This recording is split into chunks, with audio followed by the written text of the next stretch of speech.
We're about to tell you how to disembark from vehicles. You do it like this.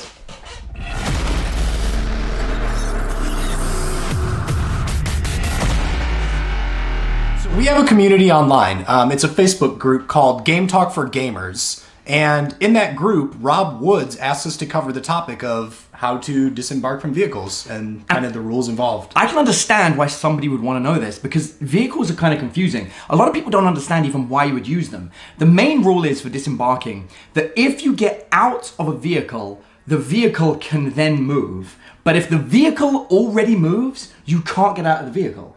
And this confuses so many people because they're like, well, I want to be in the vehicle at the start of my turn. I want to drive across the opponent to the opponent's battlefield, get out and start doing something. And in old editions of Warhammer 40,000, that is how vehicles worked.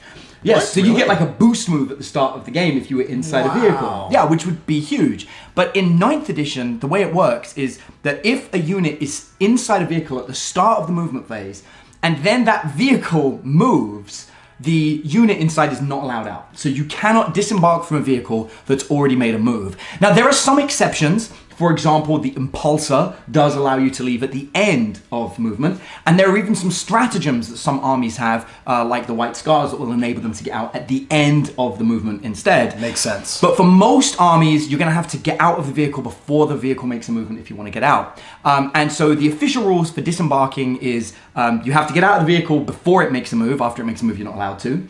When you get out of the vehicle, you have to be set up wholly within 3 inches of the vehicle. And then the unit counts as moving even if it doesn't move after that. But essentially when you leave a vehicle, you can then move, shoot, charge, do whatever else that you'd want to do normally. Now, there is actually a very good reason why you may still want to use units inside vehicles. And it's not necessarily as a taxi service to zip around the battlefield. It's to keep the unit safe. So, most of the game actually kicks off on turn 2. If you think about like teleporting units, they arrive on turn 2. And in many ways, you can think of your vehicle as like a different type of teleportation. I like it. Turn 1, your unit's inside the vehicle. When it's your first turn, you're protected from your opponent's firepower. And then you drive on turn 1 to where you want to be. And then on turn 2, you pop out and do whatever it is that you want to do. But there are a lot of other reasons why you may want to do that. For example, putting a heavy unit inside a vehicle on turn 1, like for example, a unit of Havocs. Right, you put them inside a Rhino on turn 1. When somebody's shooting you, can't shoot the Havocs, but then the Havocs can jump out on your turn 1 and start blasting. Yes, they've got heavy weapons, which means normally you get -1 to hit, but Havocs don't get -1 for moving and firing. So you can absolutely leave the Rhino and then start blasting. So there's a lot of good uses for it. One of the reasons I like using it is actually the 3-inch bump. So because you have to set up within 3 inches, it gives you like a little 2 to 3 inch movement for each of your models. And they can then still move their 6 inches and still charge, which kind of gives you an 8 to 9 inch movement instead of 6. That's good. And that can be great. So on turn 1, you can't shoot my unit, I'm inside a vehicle. And then on my first turn, if I want, I can take that 9-inch movement. If you've moved across the battlefield, come towards me, that's often enough to get a close combat unit in range without even having to use the vehicle to get there.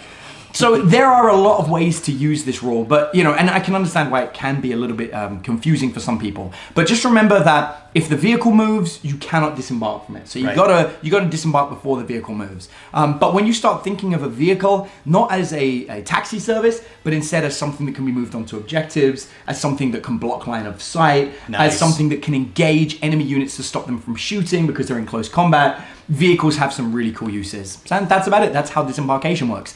Now, if you've got questions that you'd like us to answer about the rules, maybe some clarifying questions, or maybe you just want to learn more about some strategies and what have you, you may want to join our Facebook group, Game Talk for Gamers. We can put a link in the description. Yeah, for sure. Perfect. And so you can click on the link in the description, join the group, and we'll be happy to, you can talk to myself and to James and the rest of the Knights crew and ask any questions you want, and we'll use it as inspiration for a future video.